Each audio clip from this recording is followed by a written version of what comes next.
Tenho certeza de que muitos de vocês estão familiarizados com o novo McDonald's remodelado e também com o McCafé. Mas você já se perguntou por que eles começaram a remodelar os restaurantes? O primeiro McCafé na América surgiu em Chicago em maio de 2001, foi só o início. Nos últimos 5 anos, o McDonald's iniciou a remodelação de todos os seus restaurantes na América. Tenho certeza de que agora, todos vocês estão se perguntando quando foi a última vez que pisaram em um antigo McDonald's? Você pode perguntar a qualquer pessoa que entenda de pesquisa de mercado, e ela dirá que há algo errado. Fazendo isso, o McDonald's perdeu muito dinheiro. Isso é um fato. O novo design de móveis e layout não atrai particularmente novos clientes. É improvável que os McCafés consigam vender o café a esse preço e ainda lucrar. Basta comparar o preço do McAfee com o da Starbucks para entender o que estou dizendo. Os acionistas do McDonald's buscavam dar um visual mais elegante e adulto ao restaurante, condizente com uma América mais sofisticada. Imagino que você também não acredite nisso. O McDonald's visa principalmente crianças e adolescentes como público-alvo, conforme uma busca no Google pode confirmar. Sempre foi assim. Por que eles começaram a remodelar? Porque uma grande empresa americana decidiu investir mais de $1 bilhão em algo com possível falha. Foi nesse momento que as coisas ficaram interessantes. Os espaços de jogos do McDonald's sempre são diferentes, como você deve se lembrar bem. Alguns eram bem divertidos, e eu tinha meus espaços de jogos favoritos, e outros que gostava menos. Alguns também eram muito perigosos. A primeira pepita que encontrei foi um espaço de jogo chamado Carousel, localizado em Lancaster, na Pensilvânia. Ele era dos anos 1980 e fechou pouco tempo após abrir. Encontrei poucas informações sobre o fechamento do espaço de jogo. O pior é que o local permanece vago desde então. Se você tem contatos em Lancaster, talvez te mostrem um artigo que nunca foi autorizado a ser publicado. As crianças brincavam inadequadamente no carrossel. Sendo crianças, não surpreendia. Certo dia, crianças decidiram rastejar sob o carrossel. Mas o problema é que eles nunca saíram de lá. O McDonald's abafou o evento para preservar sua reputação. É tão difícil encontrar alguém que estava presente durante esse incidente naquela tarde, que a única testemunha que conseguimos encontrar disse o seguinte: quando começaram a rastejar sob o carrossel, alguns pais os chamaram. Então, algo aconteceu com as luzes. O carrossel começou a ficar cada vez mais brilhante, e o som da música se tornou ensurdecedor. Eu corri para fora do prédio e o carrossel começou a fumar.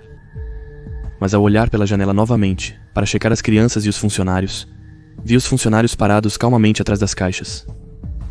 Eles pareciam esperar pacientemente por novos clientes. Com o passar dos anos, histórias cada vez mais estranhas começaram a surgir. Algumas pessoas alegavam ter visto crianças sumirem em piscinas de bolinhas rasas, com menos de 1 metro de profundidade. Ou ainda, relatos de mães que buscavam seus filhos em diferentes tubos de brinquedos, para depois achar apenas sapatos ou roupas. Porém, coisas estranhas não ocorriam somente nos locais de jogos. Em 1996, em Knoxville, Tennessee, um empresário de cerca de 40 anos passou 7 horas consecutivas no banheiro de um McDonald's. Os outros clientes disseram que o empresário se recusava a sair do banheiro, que ficava bem no fundo. Finalmente, eles acabaram chamando a polícia, que decidiu arrombar a porta. O homem foi levado à força pelos paramédicos, pois ainda se recusava a desocupar o banheiro. Enquanto o arrastavam para fora, ele se debatia e gritava: "Deixem-me voltar, eu quero voltar." E no exato momento em que passou pelas portas do restaurante, ele desmaiou. Ao acordar no dia seguinte, não se lembrava de ter ido ao McDonald's. O restaurante foi fechado antes que alguém pudesse investigar o ocorrido nos banheiros. Porém, clientes que usaram o banheiro antes dele no dia do acidente relataram ouvir sussurros misteriosos. Coisas como "não era ele, você precisa voltar", ou "ele te viu sorrir". Em Vermont, em 1999, um cozinheiro avançou para o meio do restaurante e despejou óleo de fritura fervente sobre si mesmo. Sem gritar, sem dizer uma única palavra, alguns dos clientes começaram a rir e a rolar no óleo fervente bem ao lado dele.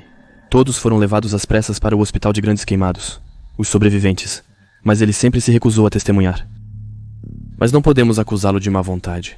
Sua garganta havia derretido e teve que ser totalmente substituída artificialmente. O gerente do restaurante afirmou não se recordar de ter contratado o funcionário, que não constava nos registros oficiais. Ele afirmou que seu crachá sequer tinha um nome. Ele continha apenas uma sequência de caracteres sem sentido, como asteriscos ou sustenidos. O McDonald's fechou novamente durante o dia. Concordo. Tudo o que contei parece lendas urbanas. Porém, quanto mais histórias eu achava, mais convencido eu ficava. Era estranho que toda vez que um acidente assim ocorria, o McDonald's fechava o mais rápido possível. No final dos anos 2000, o McDonald's começou a destruir e reconstruir cada McDonald's, onde havia ocorrido um acidente. Cada um deles. Mas claro, eles perderam alguns. Eu tinha um desejo imenso de verificar pessoalmente. Lembrei-me de todas as vezes que fui ao McDonald's quando criança. Mas isso foi antes do início da série de incidentes. Havia uma pequena cidade no caminho para minha casa de família, logo à saída da autoestrada. Isso se chamava Oscar. A cidadezinha de no máximo 100 habitantes parecia ter sido completamente esquecida pelo mundo exterior. Não havia nenhuma razão para parar aqui, a não ser para abastecer ou descansar. Não havia sequer uma placa de sinalização, nem mesmo para indicar que se estava entrando na cidade. É como dizer que levei um bom tempo para encontrar este McDonald's. Ele estava esperando para ser remodelado desde os anos 70. Eu tenho sorte, não? Foi surpreendente ver que eles fizeram um McDonald's aqui, quando não havia nem supermercado nem correio. Então fui lá no fim de semana. Enquanto estava indo visitar meus pais, decidi fazer uma pequena parada em Oscar de Horse. Apesar de serem apenas 17 horas, já estava muito escuro por ser inverno. Eu estava com frio e de mau humor, porque não gosto de dirigir à noite, mas estava determinado. Seria difícil encontrar essa cidade sem sistema de posicionamento global. A estrada de terra que levava até lá não tinha placas. Ao entrar na pequena cidade, nenhuma luz estava acesa, nem mesmo a maioria dos postes de luz. Uma vez queimadas, ninguém se preocupou em trocar as lâmpadas. O lugar parecia parado no tempo. Não me surpreenderia se, após o incidente no McDonald's, os moradores decidiram se mudar ou morreram de velhice. Enfim, parecia mesmo uma cidade fantasma. Eu estava prestes a perder a esperança quando finalmente o vi. O mil amarelo, por sua vez, ainda funcionava, iluminando o estacionamento vazio. Os neons zumbiam como um mata-moscas quase morto. Abaixo, havia uma placa que dizia: "Venha comer, nossos novos McMuffins. Nós adoramos ver você sorrir." Estacionei de qualquer jeito no lugar dele, no estacionamento. Quando saí do meu carro, senti algo mole e úmido sob meu pé. Havia um hambúrguer coberto de mofo. Um líquido verde escorria dele. O cheiro era nauseante. Eu me abaixei para tentar remover o hambúrguer de debaixo do meu sapato. Percebi que o estacionamento inteiro estava coberto de lixo. Havia bandejas de batatas fritas meio comidas e brinquedos desgastados cobertos de gordura. Tudo estava coberto com uma mistura de neve e terra. Eu me apressei para atravessar o estacionamento e quando me aproximei da porta, notei que estava obstruída pela sujeira. Na porta havia um papel com fechado, escrito em letras vermelhas grandes. Enquanto a placa que estava no interior dizia claramente aberto, com cuidado, eu empurrei a porta. Um sino artificial soou ao abrir da porta. Era o jingle do McDonald's. Olhei pelo quarto iluminado pela luz fluorescente e não vi ninguém. Mesas e caixas vazios, apenas uma bandeja abandonada em uma mesa. Esse era o único indício de que houve clientes recentemente. O interior estava um pouco mais limpo. Os brinquedos no balcão representavam personagens que eu nunca tinha visto antes. O lugar estava coberto de tinta amarela e vermelha, com mesas de madeira. A madeira parecia completamente mofada, como se tivesse sido invernizada para esconder a miséria. O que mais me marcou foi o cheiro horrível de plástico queimado. Avancei até o caixa. Eu não queria pedir nada, apenas fazer algumas perguntas. Esperei em silêncio por 15 minutos, então gritei: "Tem alguém aí?" Mas tudo que recebi em resposta foi o meu próprio eco. Já estive em McDonald's com serviço lamentável, mas isso ultrapassava o entendimento. Mas dado o estado do lugar, eu deveria ter esperado por isso. Quando eu estava prestes a desistir, a caixa registradora se abriu repentinamente. Parecia que ela estava me convidando para pegar seu conteúdo. Além disso, eu merecia uma pequena recompensa por todo o tempo que perdi aqui, não é? Então eu fui para trás do caixa e vi que estava cheio de muitas notas de... Olhei rapidamente ao redor para confirmar que ninguém observava e estendi a mão para dentro. Mas a caixa registradora fechou imediatamente nos meus dedos. O metal cortou profundamente minha carne, deixando um longo rastro de sangue. Eu gritei de dor. Do outro lado do balcão, notei um kit de primeiros socorros na parede da cozinha. Apesar das lâmpadas queimadas, eu precisava de um curativo. E rapidamente, pulei por cima do balcão para chegar à cozinha e caminhei em direção ao kit. O odor de queimado intensificava-se. À medida que avançava, notei que a grelha estava coberta com uma camada espessa de gordura. Era impossível que alguém tivesse cozinhado nessa cozinha recentemente. Passei pelas fritadeiras cheias de óleo até a borda, com centenas de pequenos copos flutuando dentro delas. Caminhei mais rápido em direção ao kit de primeiros socorros, para poder me curar rapidamente e sair daqui. Percebi que este restaurante não estava mais aberto ao público, e que eu não deveria ter entrado nele. Abri o kit de primeiros socorros e me contive para não vomitar. Uma nuvem de mau cheiro saiu da caixa.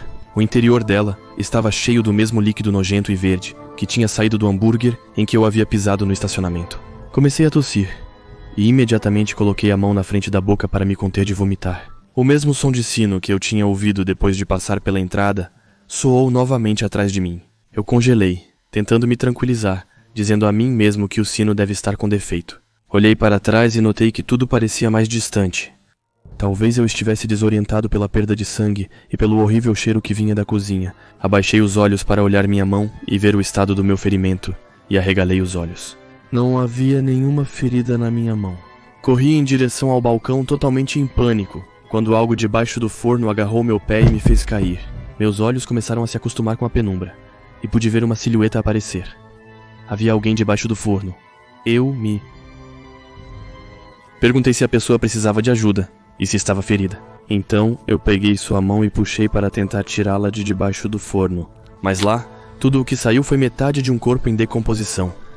O cadáver estava vestindo um uniforme do McDonald's. Sua boca estava contorcida em um rictus perturbador, mas seus olhos pareciam gritar de terror. Eu tentei gritar, mas nenhum som saiu da minha boca, como quando tentamos acordar de um pesadelo. Enquanto eu me levantava rapidamente, a pouca luz começou a enfraquecer. Enquanto a música do sino começava a ficar cada vez mais alta, cada nota se transformava em uma melodia particularmente sombria. Assim que coloquei a mão no balcão, consegui me levantar, mas fiquei paralisado. Desde que entrei, não tinha olhado. Do lado de fora do restaurante, havia uma área de recreação. O vazio entre o restaurante e a área de recreação estava coberto por centenas de pequenas mãos ensanguentadas. Do escorregador saía um líquido vermelho e espesso, com aparentes pedaços de carne. Na barra da ponte de macaco, havia cordas penduradas de cerca de 10 funcionários do McDonald's. Ao redor das mesas, havia esqueletos diante de bandejas de comida em decomposição. Eu olhei com horror, muito chocado para me mover. Então, de repente, o restaurante foi mergulhado na escuridão. E no centro da área de jogo, uma luz forte se acendeu.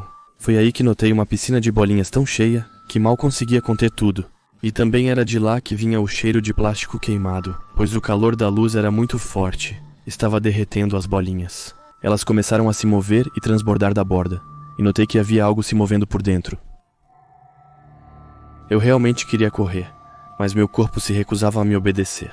E tão rápido quanto começou, a música parou e o movimento dentro da piscina também. Eu observei por vários segundos em silêncio, e então uma luva amarela começou a emergir lentamente da piscina, movendo seus dedos de maneira estranha. Então, a manga começou a aparecer. Pouco a pouco, eu descobri as cores dela. Vermelho, depois branco, depois vermelho novamente. Listras que começavam lentamente a aparecer. Então, gradualmente, tudo acelerou. O braço subiu e subiu de maneira sobrenatural, até atingir vários metros de altura, até que sua mão tocou a lâmpada. Então, lentamente, ele começou a desparafusá-la. Comecei a correr, derrubando tudo no meu caminho, e ele conseguiu desparafusá-la. Justo quando eu chegava às portas da entrada, dei uma batida tão violenta na porta, que acabei quebrando o vidro no processo. Ao chegar no estacionamento, ouvi um grito vindo do restaurante. E de repente, algo sussurrou bem perto do meu ouvido. A voz e a melodia dos sinos na entrada do restaurante estavam distorcidas.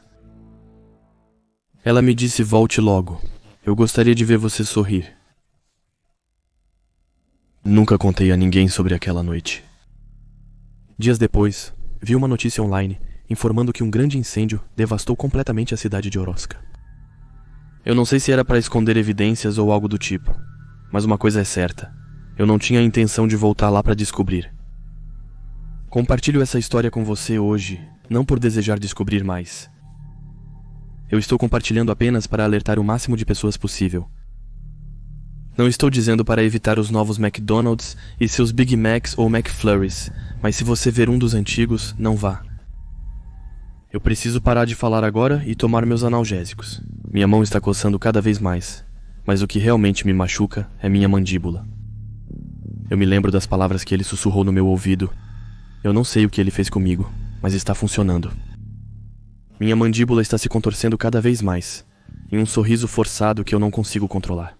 Ouse me deixar ver você sorrir.